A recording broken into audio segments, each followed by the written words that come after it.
Welcome to the Manders Mindset Podcast. Here you'll find both monologue and interviews of entrepreneurs, coaches, healers, and a variety of other people, where your host Amanda Russo will discuss her own mindset and perspective and her guest mindset and perspective on the world around us. Manders and her guests will help explain to you how shifting your mindset will shift your life. I am so excited and thrilled to be here. Welcome to Manders Mindset, where we explore the power of shifting your mindset to shift your life. Life has really come full circle for me, and I am so excited for you guys to hear today's amazing guest. Today's guest is a fan favorite, and that's not just coming from me. That is even coming from the stats. First guest episode we ever had, still the most popular episode of Manders Mindset. We are back with our fave, Chris G. Chris, thank you so much for coming back on the show. I am so excited to have you.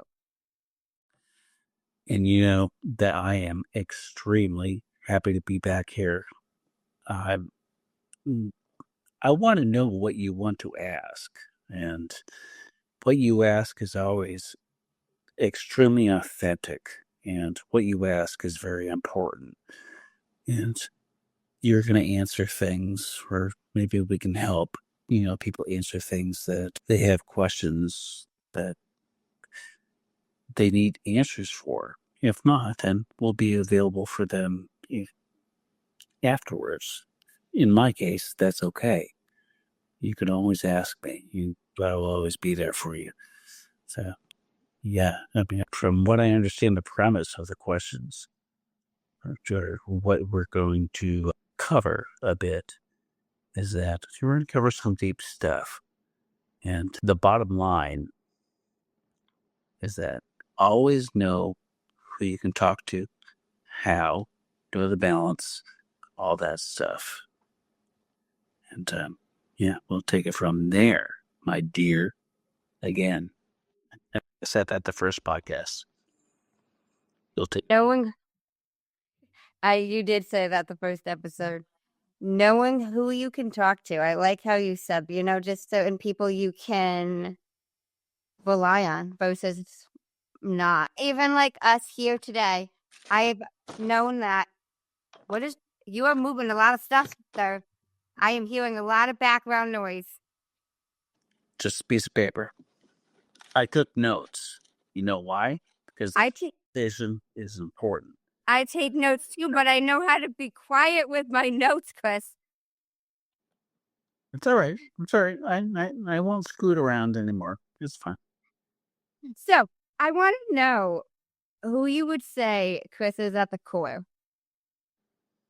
The core of myself is the ability for myself to have the ability, again, it doesn't sound counterintuitive, to understand myself, to be able to question myself. And therefore, if I am able to question myself and go through life actively, and then be able to properly engage those same questions with the people that are around me, that tells me the truth that surrounds me, because I originate the truth. For sure. And I've done that many times, and I mean, that's the way it is. As far as I know. If you want to teach me different, go ahead. Can you take us down memory lane? Tell us about your family dynamic, childhood, upbringing, however deep you want to take that. I'll take it as deep as you want to go. So, my mom had me when she was 17. My mom, she died of ALS about, 3 years ago. My biological father, his name was Earl, never knew him. And it's funny because I remember like wearing diapers, all that stuff, but for some reason I don't remember his presence at all. So he committed suicide about 7 years ago. I realized that on Father's Day because I had reached out to him when, well, it was Father's Day. And I'm like, oh gosh, it's time. I'm mature enough and I can handle it. And, it's time to reach out to the biological male side of the family. And it's funny. I had a phone call from my Uncle Mike. Now I call my Uncle Mike. He called me back about an hour later. And he told me, well, I could tell by the tone of his voice that things are different. Something's not okay. Something's not okay. I'm like, well, I was reaching out to my dad. And I reached out to you because I couldn't find him. And he's like, I knew there was something wrong. And he's like, oh. And he's like, you don't know? Well, no, I presume nothing. I presume truth. Just give me the truth. And I could tell. And he's like, well, no. It's interesting because 3 days prior or 2 days prior, I was planning on reaching out and just being like, hey, I'm your son, all that stuff. Da, da, da. I called him up 2 days later the night before Father's Day. And Uncle Mike called me up. He's like, yeah. And you always know when something's wrong. I do. I'm like, what's up? I mean, like, I've never even talked to you before either. But what's up? I thought you knew. Well, your dad nailed himself 2 days ago. It's like the same time I was trying to reach out. Just to know who this man was. He died a lonely man on Deer Island in Maine. He died a lonely guy. And it's not his fault at all. He just never had the support or any sort of infrastructure to regain his just vibration, who he was or who he is or could, all that stuff. It's just, he felt his heart broke and then that's it. Just nailed it. That's one. The other one is my mom, like I mentioned, my mom died of ALS about 3 years ago. I get so caught up in work that I do disregard I disregard things. I just have to because it's how to work. I'm a farm boy. And I remember the last time I saw my mom, all she said, because she had ALS, she could barely talk. I just remember those last words is that, I love you in a whisper. Just a whisper. And every single time, I always followed up with a kiss. A hug and a kiss and a prayer. That last time, I did not. And I went down the South Shore to do my work. And then my dad, Randy, not my biological father, but he's the man that adopted me and raised me as his son, who is my dad, who I'm very close to these days. He called me up and he said, these are the last moments. Here it is. And he knew. And I appreciate and I adopt and I appreciate people who know things spiritually, especially when they come to fruition, even when it comes to death. But it's like, it's time. I'm like, I can't lead this project. I can't do all that stuff. And my dad, being the one that taught me the work ethic, says he understands. And then 20 minutes later, I called him out. I'm like, you know what? I'll pack everything down. I'm ready to go. Packed everything down, ready to go. And he just calls me up. He's like, she's moved forward. It's done now. It's all right. She's done now. You don't have to worry about it. And I kept working. I mean, I understood it. I talked to some of my people. I kept going. But it taught me that the human souls are so valuable. It almost doesn't even matter what it takes. As long as they believe in themselves to be able to respond to certain decisions. And we have to learn the hard way sometimes. I've had to. It is what it is. Sometimes you don't know what's right until you look back and understand what's wrong. As long as you're truthful to yourself, you're fine. And in this case, sure, there's regrets. Sure. But was I truthful to myself? Yes. Why? Because that was what I was taught. And I thought that was right. And that's okay. Gosh, I mean, the only other regrets I have is my last bird going to Bosma. My poor cocktail had separation anxiety. And he hated when I left home. But I had to go up there every weekend, and at first it was fine, but there's a certain thing called soulmates. And how that originates is with divinity.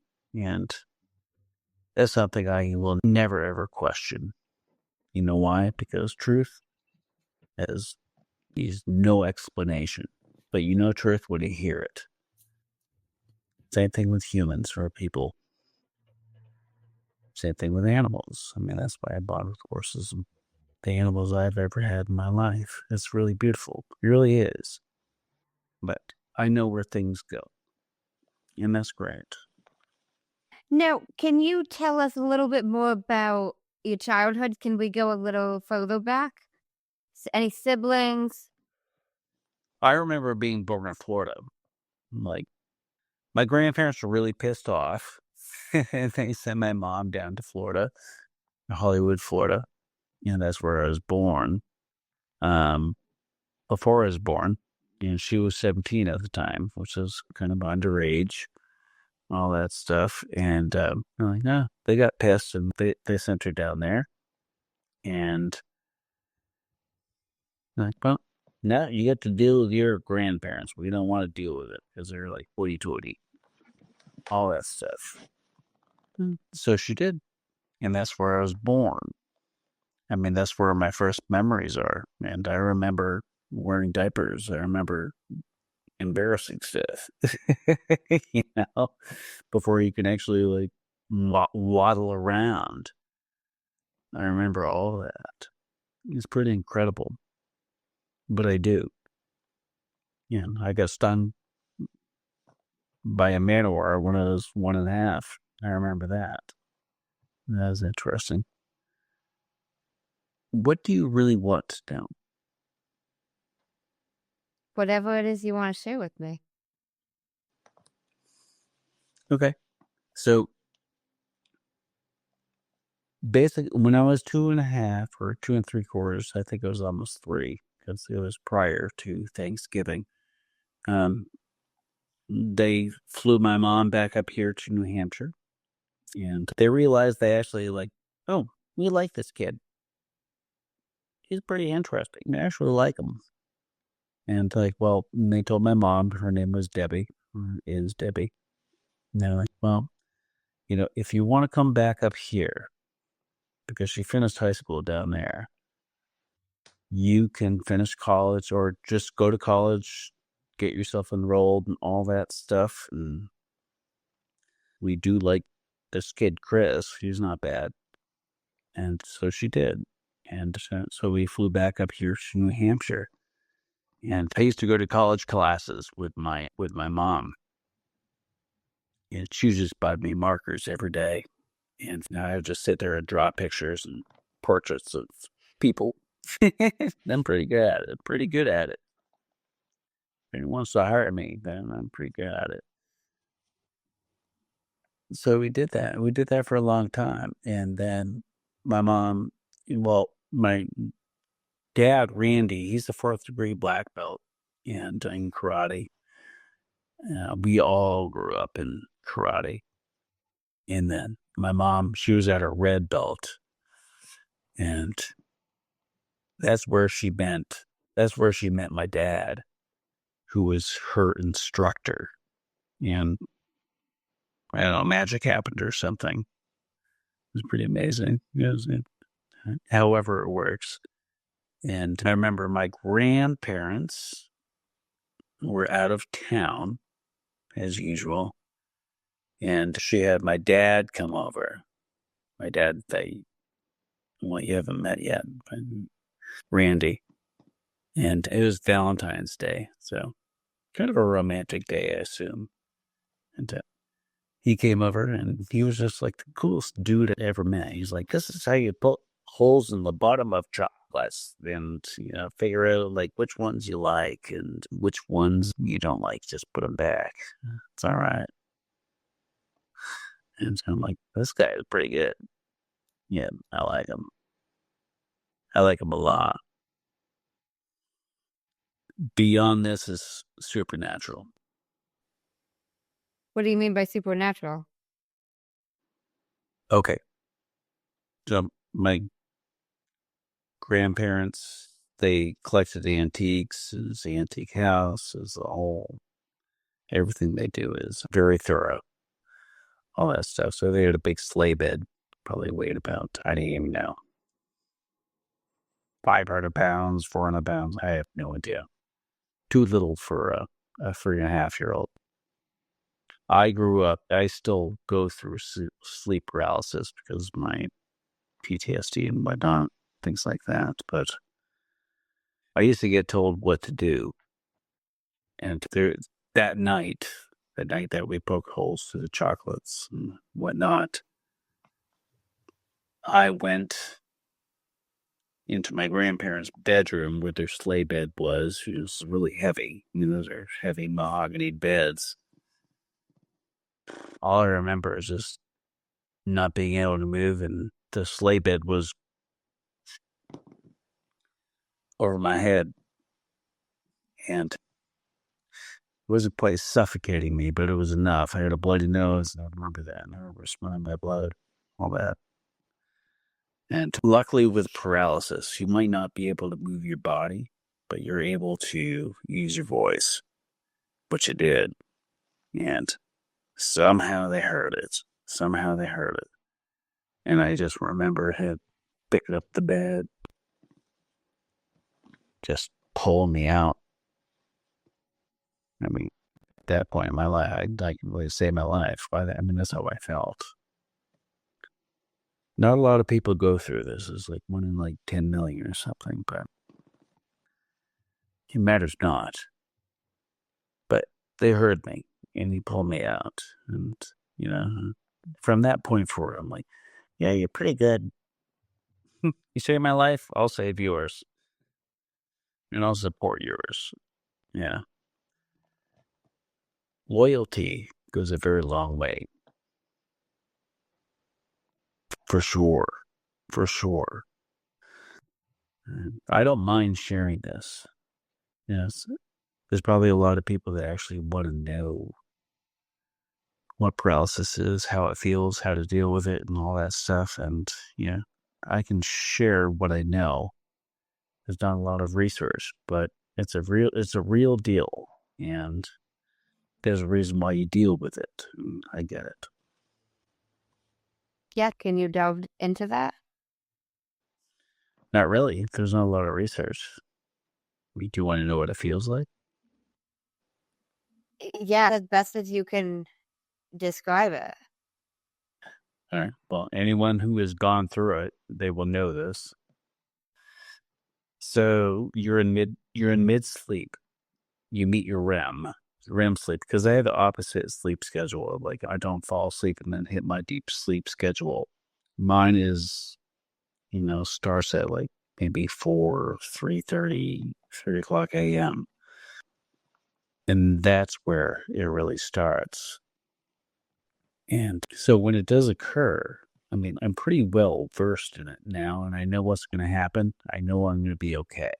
I know it's always going to be all right. So basically, the physical occurrence is just you can use your voice. You're able to use your voice, which I have, I have many times, and you just everything weighs 1,000 pounds in your body. You just can't move. You can't move your covers. You can't move your hands. You can't. Everything is just. There's nothing you can do except just be like, I understand what this is, and I'm gonna be all right. Because sleep paralysis, never hurt anyone ever, ever. But it happens to some of us. But in the meantime, when that does occur, I mean, that is when you're allowed to really, if you go the opposite way, is understand your spiritual well-being and understand that alignment, which is quite important to me. And now, approximately how long does this last? 22 seconds. 22 seconds to maybe 40 seconds. Is this something you experience frequently? Oh, yeah. Every other day. At least. At least. I can always tell when it's going to happen. It's that frequent. And you can tell when it's going to happen. Yeah, I can. How? Intuition. I know. I mean, to me, it's not normal, but it's normal. And how old were you about when you experienced this the first time? First time, 5. Which, that was the most traumatizing one. I mean, I've experienced a lot of things from that point forward. No, but the only time when I was young, the first time, I happened to be face down on my pillow when I was sleeping. And I just felt suffocated. I couldn't breathe. And I couldn't move. I couldn't do anything. Couldn't do anything. Couldn't do it. And it felt like like I was little. So I felt like I was in the Jungle Book or something. It's like, I can't move. I can't move. I can't do anything. And then just like energy hits you. It just like blasts you right in the butt. It's like, turn your head. Fresh air. And it's like the most fresh air I've ever had in my life. Most fresh air I've ever had in my life. So these days, and since then, I've always slept on my back or on my sides. And I know how to deal with it. I mean, I do. It's not really dealing with it. It's basically you're opening up yourself, or you're opened up to something a little different. Make from that what you will. I know what it is, but That must have been difficult, though, at 5, that first time you... well, I did it last night, so yeah, it must have been difficult last night. You're correct. That too, but I mean, like, your first time experiencing that. It wasn't more difficult then than it is now that you've experienced it this frequent? I don't like sleeping. No, sleeping is not my favorite. What I go through during sleep is no thank you. I don't welcome it. I don't want it. I don't like it. I am the most lucid dreamer you probably ever talked to. No, I don't. No, I don't welcome it. Not at all. I wouldn't wish this on people I know, especially the ones that are curious. Because trust me, you don't want to know.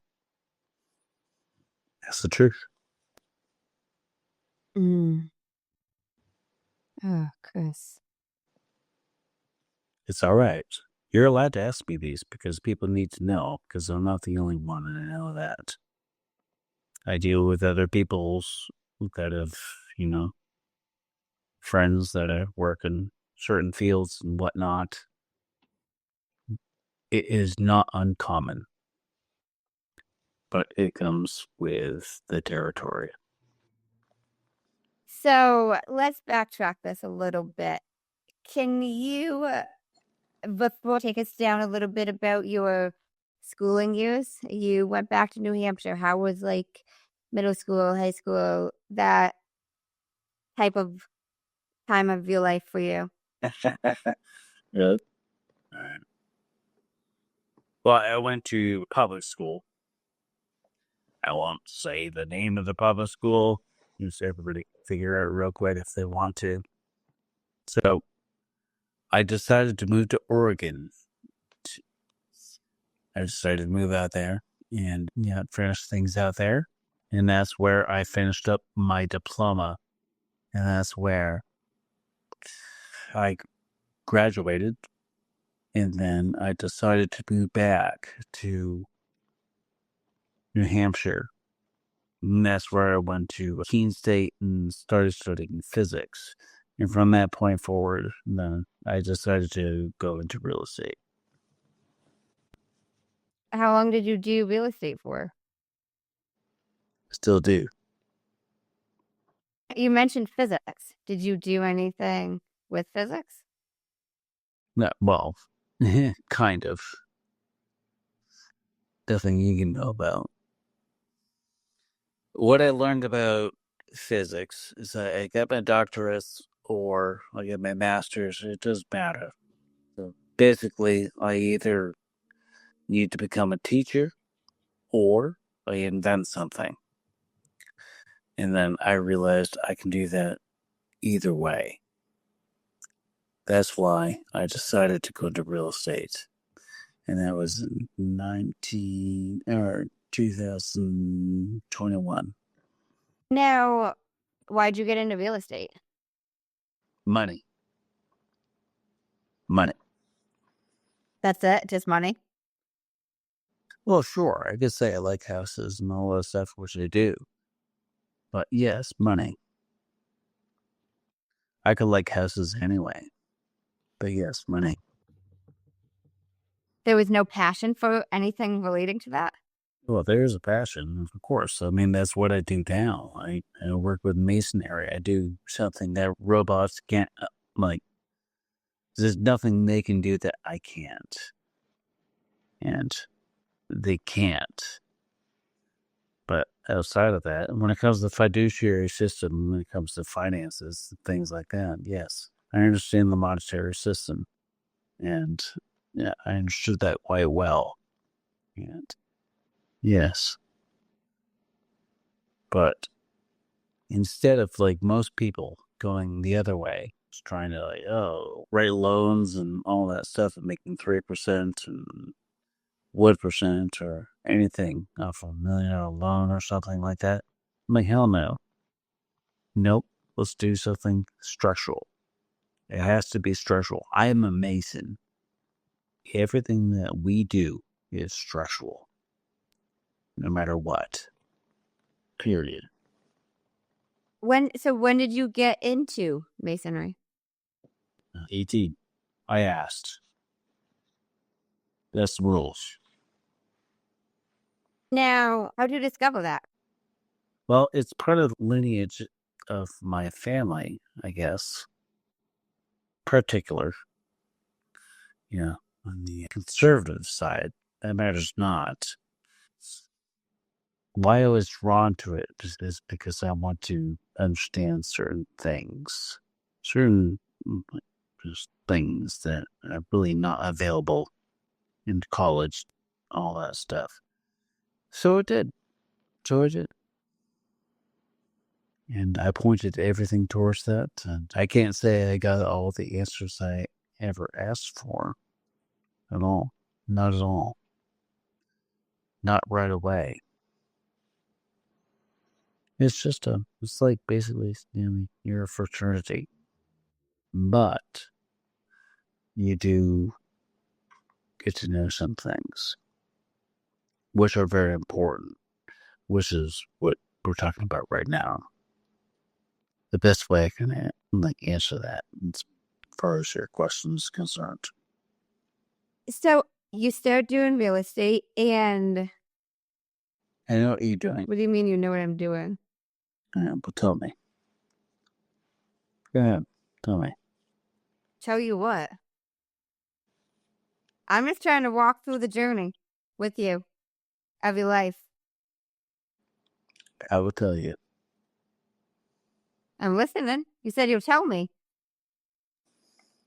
Well, you got to ask a question. Not goodness sakes. I mean, the journey of my life. Goodness sakes. Yeah. The best way to ask a question is to ask a question. And that's the worst way to ask a question. It's kind of funny. It's kind of an oxymoron because we don't do that. That means it's actually called anti-bioprocess. So we don't do that. Now, I know exactly what that is. I would appreciate if you tell me what your questions are, unless you want me to just go. Which I can. But you have to ask the right questions. I don't ever go into it with specific questions. Why not? I also have got to be very careful what I say to you, because there's certain things you can't talk about. So my structure is different. Okay. What do you want to know? We can't go that deep because there's a lot you can't say. I understand.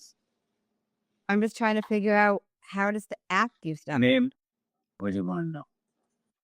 It's just how you shifted. Like, okay, yeah, you're still doing real estate, but you, at some point in time, your life shifted. Yes, we met at a plant medicine ceremony. It's almost 3 years ago now. And at some point, your life shifted from Chris, real estate guy who just got the diploma just to get it, was into real estate just for money. You are a different person. Along this to now came that shift. I'm sure there was more than one. All right. And No. so have you heard of a man named Jay Shetty? No. He has a podcast called On Purpose. He wrote a book, motivational speaker, and he ends his podcast with 2 segments, and I have incorporated those segments into my podcast. So I ask these 2 segments. First segment is called The Many Sides to Us, 5 questions that need to be answered in 1 word each. First question, what is one word? Wait. What's his name? Jay Shetty. Is there a parallel between him and JP? Or, is there any, do I just have to, take this off the cuff? It's just questions that he asks in his podcast. Okay. All right. It's not, you don't have to know him to be able to answer these questions. These questions are about you. Okay. Well, okay. What is one word someone who was meeting you for the first time would use to describe you as? What's your first memory? Are you asking me my first memory? No, but that's my first question. Answer a question with a question. Go ahead. Next. What is one word someone who was meeting you for the first time would use to describe you as? Chris. What is one word someone who knows you extremely well would use to describe you as? Understanding. What is one word you'd use to describe yourself? Love. What is one word that if someone didn't like you or agree with your mindset would use to describe you as? I don't like myself. Retaliation. What is one word you're embodying right now? You. Second segment is the final 5. There's 5 questions, and these can be answered in up to a sentence. What is the best advice you've heard or received? Listen to thyself.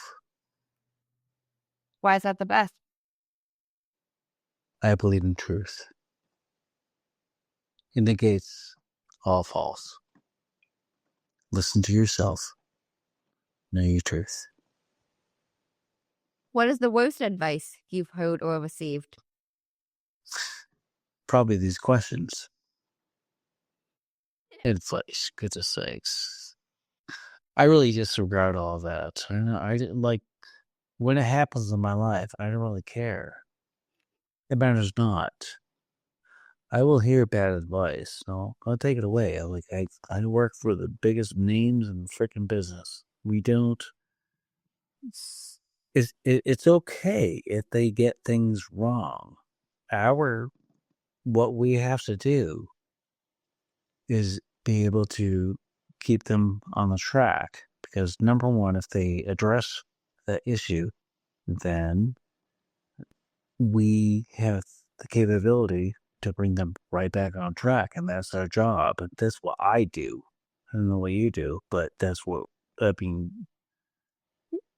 I want to call it simple. It's not, nothing's ever simple, but that's how it's done.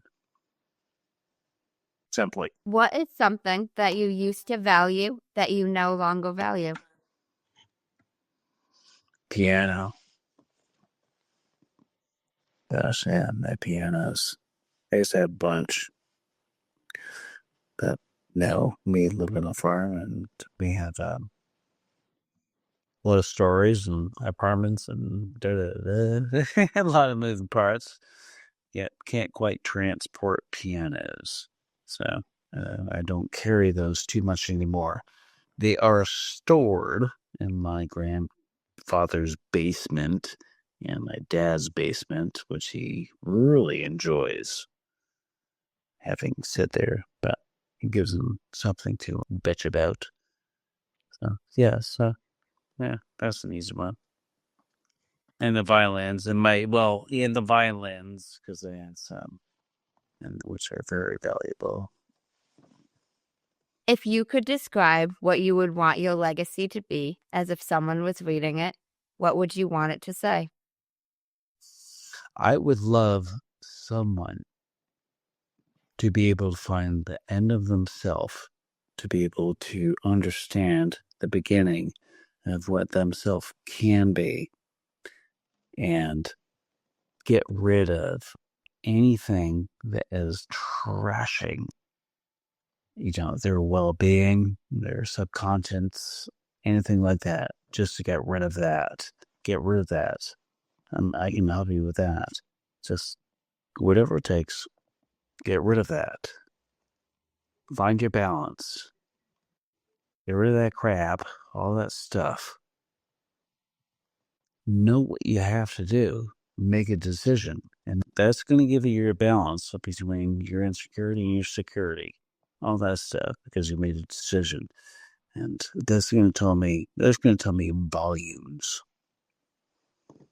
If you could create one law in the world that everyone had to follow, what would it be? And I want to know why.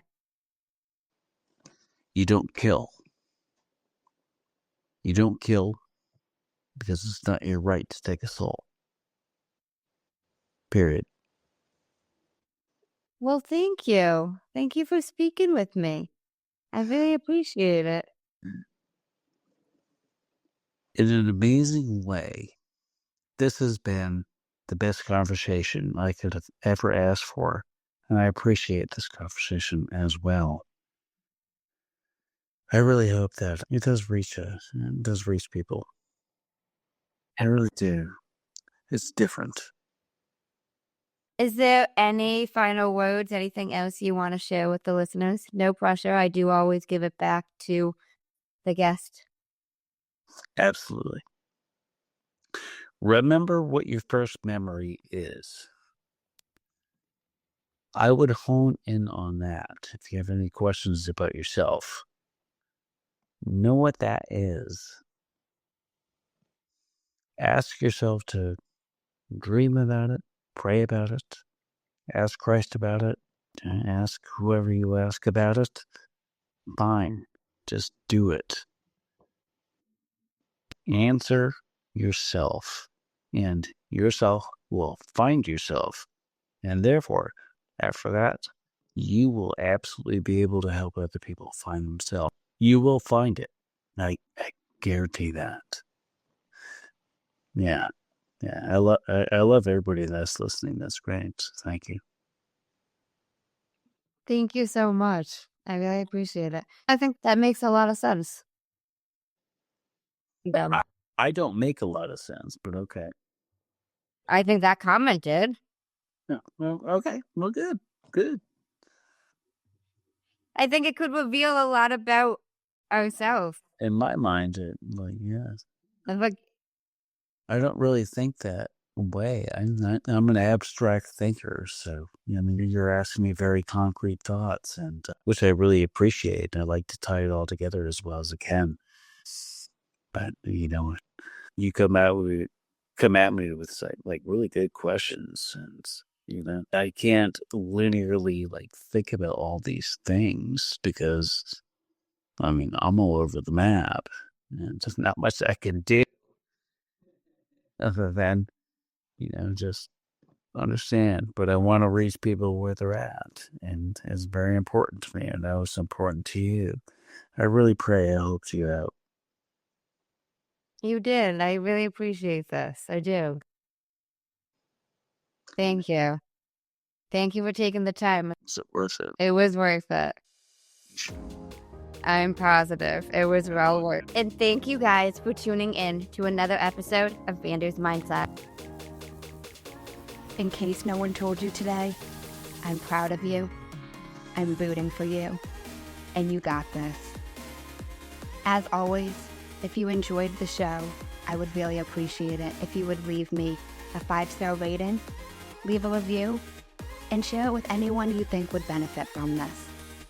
And don't forget, you are only one mindset shift away from shifting your life. Thanks, guys. Until next time.